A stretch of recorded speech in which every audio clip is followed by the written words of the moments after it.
Hola, bendiciones hermanos y hermanas. Damos gracias al Señor en este nuevo día. Seguimos meditando las Escrituras. Hoy vamos a leer los capítulos del 13 al 16 del libro de Isaías.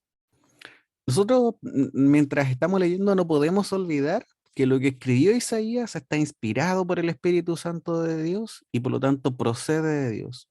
En ese sentido, debemos recordar siempre que estamos hablando de profecías o revelaciones, que esto no tiene nada que ver con imaginación del profeta, ni tampoco tiene que ver con que él esté expresando sus propias experiencias, sino que todo lo que estamos leyendo es un relato que proviene desde lo alto. Dios reveló cosas que Isaías no pudo haber conocido por ningún otro medio, lo cual adquiere una importancia especial cuando leemos lo que estamos leyendo.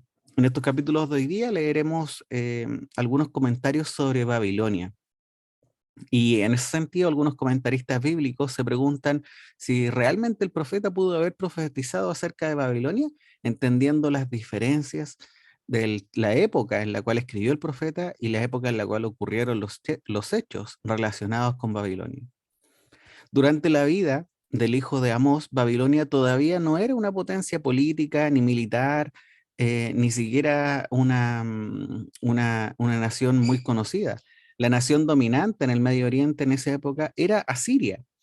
Con el correr de la historia, Babilonia ocupó un lugar importante, siendo estos quienes derrotaron a Asiria, lo que ocurrió bastante después de la época en la cual escribe Isaías.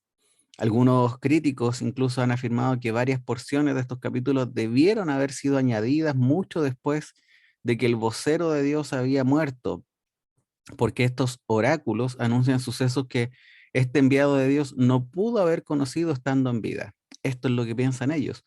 Sin embargo, cuando creemos que las profecías registradas por Isaías son revelaciones divinas de Dios, nosotros adoptamos un enfoque mucho más sencillo, pero que es fundamental y que va a apuntar a que nuestro entendimiento y nuestra interpretación lo tome como lo que es decir, una profecía inspirada por Dios muchos años antes de que estos ocurrieran. Dios le dio a Isaías información que estaba más allá de su experiencia, su conocimiento o su intuición. Es más, nosotros no debemos olvidar que Isaías es quizás uno de los profetas más citados en el Nuevo Testamento y nosotros sabemos que él escribió al menos 700 años antes de la venida de nuestro Señor. Isaías vivió antes del Imperio Babilónico en una época en que los asirios amenazaban a Israel y a Judá. En vida, el profeta fue testigo de la destrucción de Samaria por las fuerzas asirias en el año 722 a.C. Sin embargo, hoy día leeremos en estas palabras cómo Dios le revela al profeta la destrucción de Babilonia, que estaba casi 200 años en el futuro. Después de Babilonia, los medos y los persas, es decir, los medo-persas, se convirtieron en la superpotencia del antiguo Medio Oriente, pero en tiempos de Isaías no eran siquiera aún un pueblo para poder temer. Sin embargo, el profeta anunció que iban a ser ellos los que llevarían a cabo el juicio de Dios sobre Babilonia. Después de destruir a esa nación, debemos recordar que fue Ciro quien emitió el decreto que les permitió a los judíos desterrados regresar a Jerusalén en el año 538 a.C. Acá se aprecia más de lo que ya les comenté en el video anterior respecto a este doble cumplimiento, profecías o más bien dicho, versículos entremezclados en el cual encontramos cumplimientos que son inmediatos o en el corto plazo, entremezclado con otros versículos que parecieran apuntar más al día del juicio final, más relacionados con el Apocalipsis.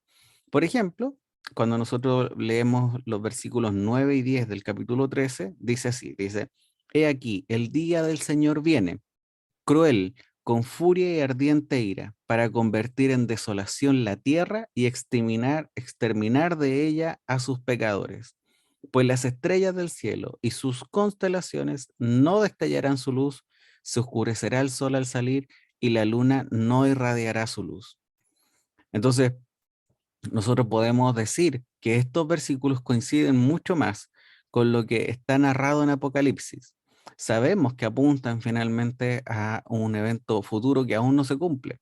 Sin embargo, vemos que está entremezclado con otros versículos que sí se cumplieron, como por ejemplo los versículos 16 y 17 dicen así, dice, también sus pequeños serán estrellados delante de sus ojos, serán saqueados sus casas, serán violadas sus mujeres.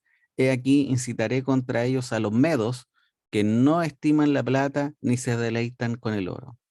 Por lo tanto, acá vemos los cuales sí están relacionados con la caída de Babilonia, justamente en manos de los medos, quienes eran aliados con los persas, y estos fueron finalmente quienes pusieron fin al gran imperio de Babilonia. Es decir, vemos versículos que ya se cumplieron, entremezclado con otros que se van a cumplir. ¿Y por qué es importante entender este doble cumplimiento? Según lo que comentan los principales teólogos y comentaristas, y es que al ver nosotros que estos versículos sí se cumplieron en el pasado, dan una especie de testimonio o seguridad que los otros versículos también se cumplirán en el futuro. Entonces, el cumplimiento en el corto plazo, lo único que está apuntando es asegurando que el cumplimiento de los otros versículos sí se cumplirán en el futuro. En la lectura de hoy, también usted, hermano y hermana, va a poder leer en el capítulo 14 cómo el profeta anuncia la destrucción tanto de Asiria como de los filisteos, para luego leer los capítulos 15 y 16, los cuales están dedicados a hablar sobre la destrucción de Moab.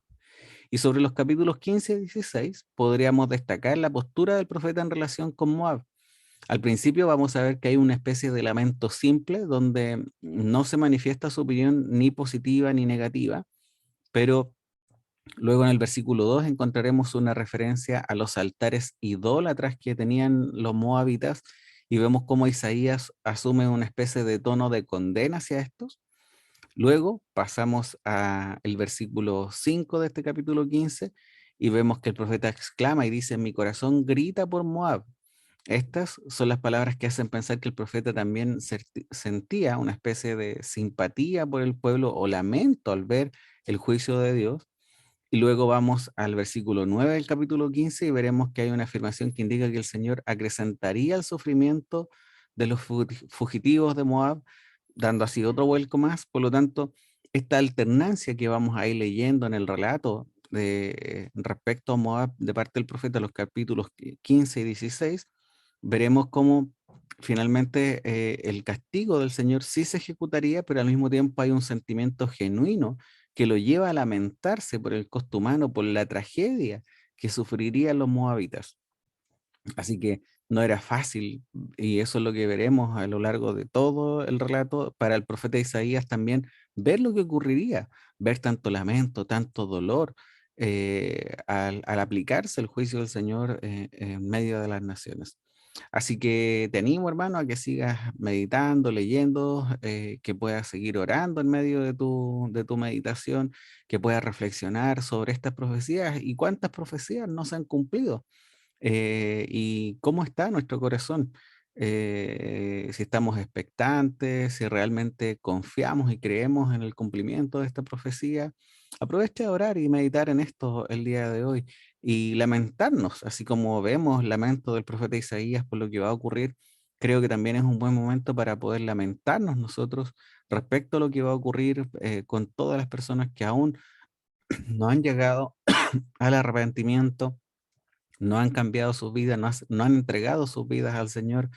Y creo que el pensar en estas profecías nos debería también motivar mucho más a compartir el Evangelio para que otros conozcan del Señor y así puedan ser salvos. Así que te animo, hermanos, y deseo que el Señor te bendiga.